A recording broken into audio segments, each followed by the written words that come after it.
Samajwadi party के नेता अखिलेश यादव गुरुवार को अपनी आय पर सवाल पूछे जाने से नाराज हो गए।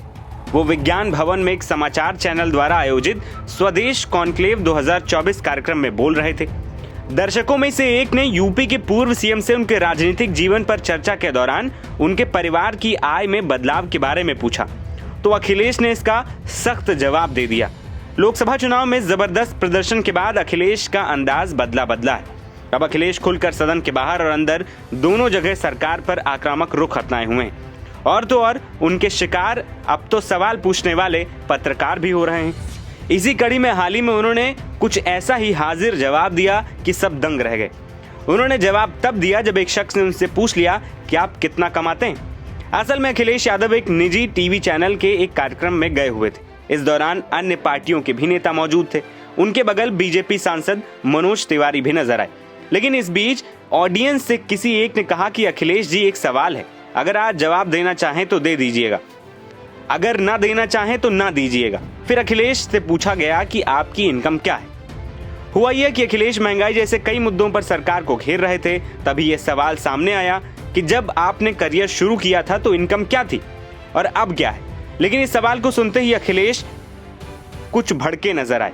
उन्होंने अंग्रेजी में भी इसका जवाब दिया और कहा कि मेरे खिलाफ 20 सालों से सीबीआई का केस चल रहा है। अगर सैलरी जाननी है तो आप सीबीआई दफ्तर या इनकम टैक्स विभाग से संपर्क कर सकते हैं।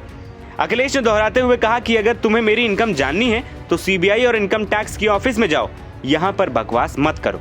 इसके बाद अखिलेश ने यह भी कहा कि मेरी सैलरी पता चले या ना चले, लेकिन उनकी सैलरी जरूर पता चलनी चाहिए जो झोला उठाकर चलने की बात किया करते थे।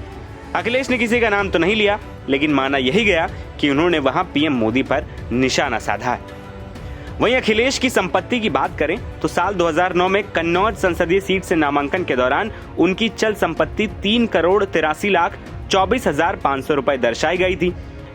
वहीं अचल संपत्ति 1,69,58,657 रुपए थी। वहीं 2024 के लोकसभा चुनाव के नामांकन में उनकी चल संपत्ति बढ़कर 9,92,91,728 रुपए होने की जानकारी दी गई। वहीं अचल संपत्ति 17,22,08,58 हो गई। इस तरह अखिलेश यादव की कुल 5 गुना चल और अचल संपत्तियां बढ़ी। वहीं बीते दिनों वक्फ संशोधन बिल पर संसद में बोलते हुए अखिलेश ने इसका पुरजोर विरोध किया था। इस दौरान अखिलेश ने स्पीकर पर कुछ ऐसा कह दिया जिस पर अमित शाह भड़क गए थे, जिस पर बाद में सोशल मीडिया और न्यूज चैनलों में खूब बातें चली। NBT online.